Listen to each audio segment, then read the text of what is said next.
सारा दिन से बहुत जैसे फेक न्यूज़ चल रही है कि हमने जो है अपना प्रोटेस्ट ख़त्म कर दिया है या हम पीछे हट गए हैं।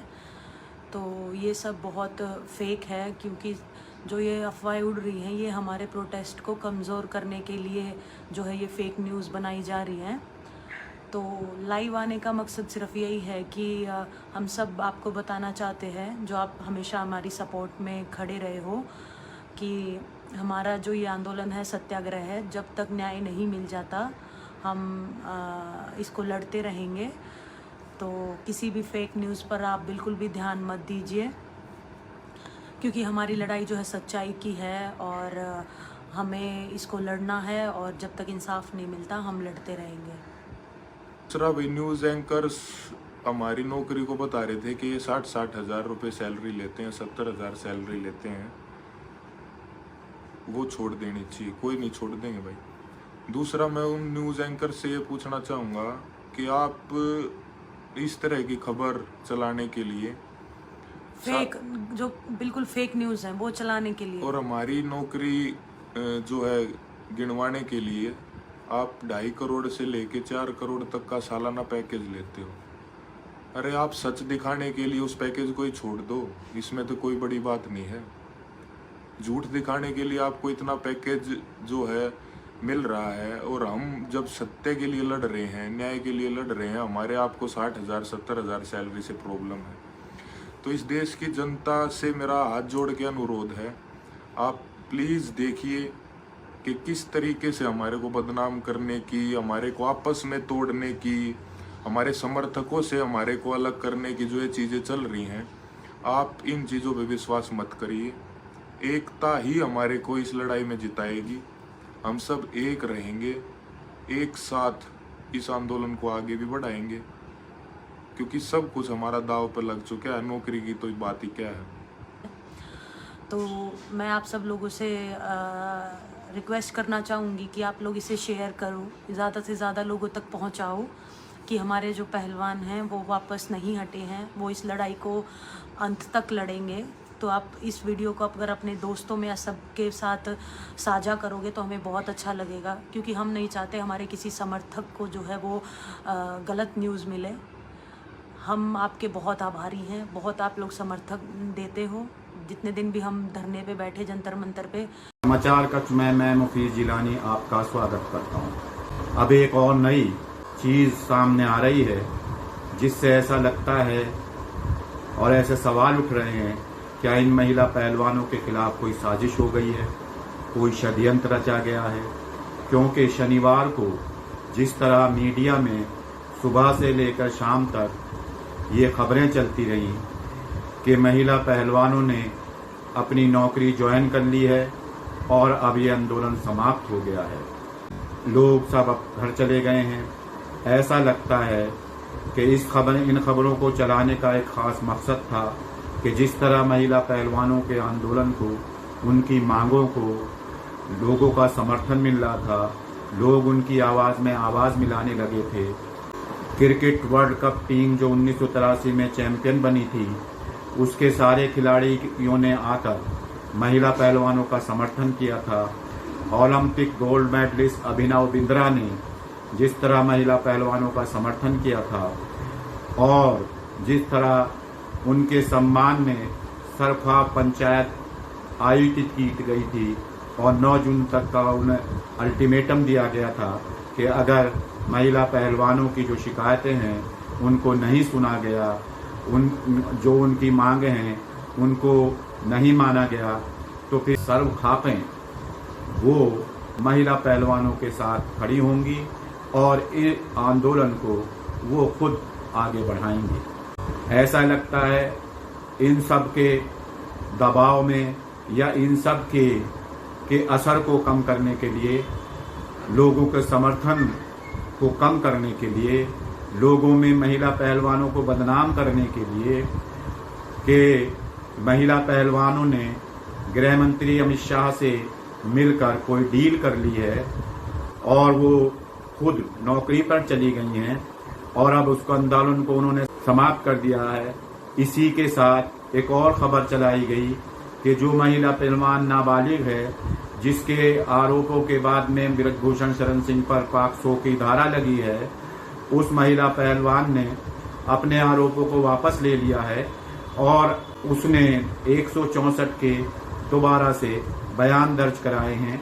इससे ये बू आने लगी कि शायद महिला पहलवानों के खिलाफ कोई षड्यंत्र और साजिश रची गई है, क्योंकि पहले साक्षी मलिक, फिर बजरंग पूनिया और फिर विनेश फोगाट खुद सामने आकर ट्वीट के जरिए बयान जारी कर ये साफ किया कि आंदोलन उस समय तक जारी रहेगा जब तक न्याय नहीं मिल जाता।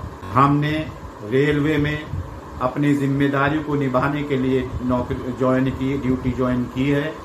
उस साथ के साथ हमारे जो आरोप हैं और ब्रजभूषण संघ की गिरफ्तारी के मांग है वो उस पर कायम है। ना तो किसी पहलवान ने कोई केस वापस लिया है, ना किसी पहलवान ने अपने द्वारा बयान दर्ज कराए हैं।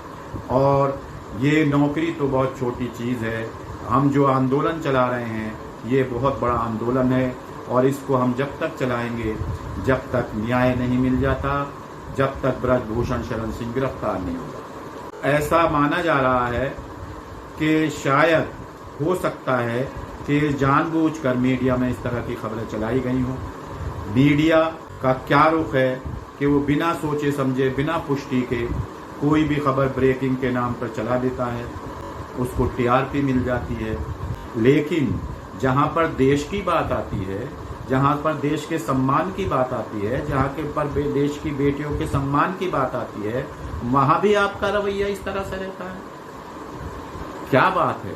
समझ से परे है कि मीडिया को आखिर क्या हो गया है कि वो सिर्फ सरकार की चापलूसी, सरकार के समर्थक लोगों की चापलूसी में इस तरह से लीन हो गया है कि उसको देश के आन बान शान का फर्क नहीं पड़ता, उसकी कोई परवाह नहीं है। ये साजिश और भी यूं नजर आ रही है कि अमित शाह साहब की जो छवि है इसमें कि वो कभी भी उनके यहाँ से कोई पॉजिटिव साइन नहीं मिलता। या तो कभी सरकार गिराने में उनका रोल सामने आता है, और क्योंकि जो खबरें छन के सामने आई हैं, मीडिया में कुछ खबरें सामने आई हैं, उनके मुताबिक अमित शाह और पहलवानों के बीच वार्ता हुई है।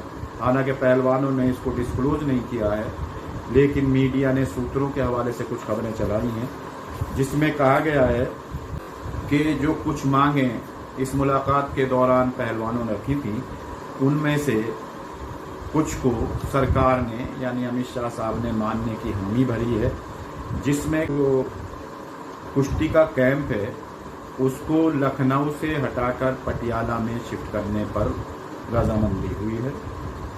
इसके अलावा जो आरोपी हैं, जिन पर कोच पर आरोप है, उनको हटाने पर रजामंदी हुई है।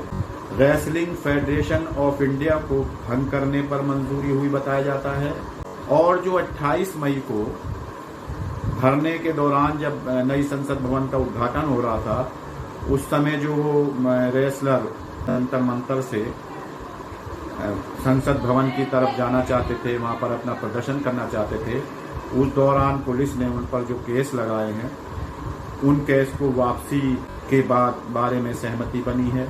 इसके अलावा एक मांग रखी थी कि महिला कुश्ती का अध्यक्ष हो वो महिला होनी चाहिए, इस पर भी रजामंदी जाहिर की गई है। लेकिन जो अहम दो मांगें थी जिन पर यह पूरा आंदोलन केंद्रित है, अमित शाह साहब ने अपनी छवि के हिसाब से उन दोनों मांगों को नहीं माना। एक मांग तो ये थी कि ब्रजभूषण शरण सिंह को तुरंत गिरफ्तार किया जाए, क्योंकि उनके खिलाफ पॉक्सो में मामला दर्ज है। अब आप समझ सकते हैं कि अगर ये भाजपा सांसद नहीं होते, ये बाहुबली सांसद नहीं होते और ब्रजभूषण शरण सिंह बाहुबली भी होते और सांसद भी होते, लेकिन उनके साथ भाजपा जुड़ा हुआ नहीं होता, तो क्या आप समझ सकते हैं कि इतने दिन तक इनकी गिरफ्तारी नहीं होती, ये बचे रह सकते थे? इसका जवाब निश्चित रूप से आपके दिमाग में भी ये होगा कि ऐसा नहीं हो सकता था, क्योंकि पॉक्सो में तो नियम ही ये है कि उसके खिलाफ अगर किसी के खिलाफ पॉक्सो एक्ट लग गया है तो उसको तुरंत गिरफ्तार किया जाएगा। विशेषज्ञों का, पूर्व पुलिस अधिकारियों का तो यहाँ तक कहना है कि या तो 2 घंटे के अंदर उसको गिरफ्तार कर लिया जाता या हो सकता है अगले दिन गिरफ्तार कर लिया जाता। और ऐसा इस मामले में भी होता कि अगर ये सांसद भाजपा के ना हो, यानी ब्रजभूषण सिंह ही होते या कोई और होता लेकिन भाजपा से जुड़ा ना होता, तो उनके खिलाफ भी ऐसी स्थिति होती। एक और बात यह है कि जो पुलिस अधिकारी बचाने में लगे हैं इनको, उनके खिलाफ भी मामला हो सकता था। 166 के तहत उनको कम से कम 6 महीने के लिए जेल में डाला जा सकता था, जिन्होंने महिला पहलवानों की शिकायत के बावजूद लंबे समय तक उनकी FIR दर्ज नहीं। अब एक और इसमें मांग थी पहलवानों की, जब अमित शाह साहब से मिले, कि रेसलिंग फेडरेशन से पूरी तरह ब्रजभूषण शरण सिंह का वास्ता न रहे, ऐसी व्यवस्था की जाए। तो इस बात को भी ऐसी खबरें मिली हैं कि शाह साहब ने मानने से इनकार कर दिया। अब यहाँ पर कुछ बात मैं ये करना चाहता हूँ कि आखिर जब सब कुछ साफ है, कुश्ती संघ के अध्यक्ष ब्रजभूषण शरण सिंह के खिलाफ जो FIR हुई है, उस FIR को मंजर आम पर आए हुए भी कई दिन हो गए हैं। सारे मीडिया में, तमाम अखबारों में डिटेल में उसके बारे में सब कुछ आ गया है कि किस तरह के आरोप हैं। और यही नहीं, जो SIT की टीम बनी थी उसने 158 लोगों की सूची बनाई थी, उसमें से 125 लोगों के बयान दर्ज हो चुके हैं, जिसमें से 4 स्पोर्ट्स से जुड़े लोग हैं, एक ओलंपिक खिलाड़ी है, एक कॉमनवेल्थ गेम्स में गोल्ड मेडलिस्ट है, एक इंटरनेशनल रेफरी हैं और एक इंटरनेशनल कोच, जो ये गवाही दी है जिन्होंने, और ये साबित किया है कि हाँ, महिला पहलवानों के साथ इस तरह की चीज़ें होती हैं, उनको इसकी जानकारी मिली है।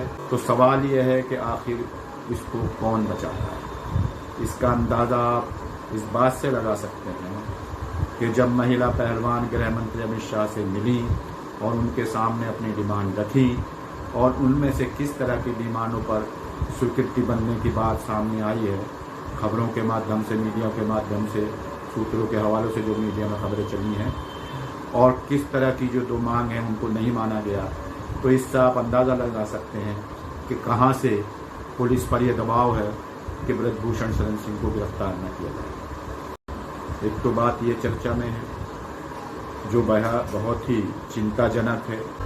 दूसरी चीज़ ये है, यह मैं बताना चाहता हूँ, तो कहीं ऐसा तो नहीं कि इनकी बातों को ना मानकर, और क्योंकि इन्होंने सरकार के खिलाफ, ब्रजभूषण शरण सिंह के खिलाफ एक आवाज़ उठाई है, तो इनको कहीं ऐसा तो नहीं कि इनको एशियन गेम्स, ओलंपिक गेम्स और वर्ल्ड चैम्पियनशिप में हिस्सा लेने से वंचित कर दिया जाए। ये बहुत बड़ा सवाल है। कहीं ऐसी तो साजिश नहीं हो रही है, इस पर सोचने की ज़रूरत है। और मुझे ये मीडिया के लोगों से कहना है कि आप लोग कम से कम सियासी तौर पर, भले ही आप किसी का समर्थन कर रहे हों, किसी की पार्टी के तरफ आपका झुकाव हो, किसी नेता की तरफ झुकाव हो, लेकिन कम से कम ये राष्ट्रहित का, राष्ट्र के सम्मान का मामला है। महिला पहलवानों के साथ आप खड़े होइए और चौथा स्तंभ जो आपको कहा जाता है उसकी जिम्मेदारी को निभाइए। ये महिला पहलवान राष्ट्र का गौरव हैं, इनके साथ खड़े होइए और इनकी आवाज़ में आवाज़ बुलंद करिए। मैं मुफीज जिलानी समाचार कक्ष में आपसे इजाज़त लेता हूँ, इस अपील के साथ कि हमारे इस चैनल समाचार कक्ष को ज़्यादा से ज़्यादा सब्सक्राइब करें, इस वीडियो को ज़्यादा से ज़्यादा लाइक करें, शेयर करें और बेल आइकॉन दबाना ना भूलें। शुक्रिया।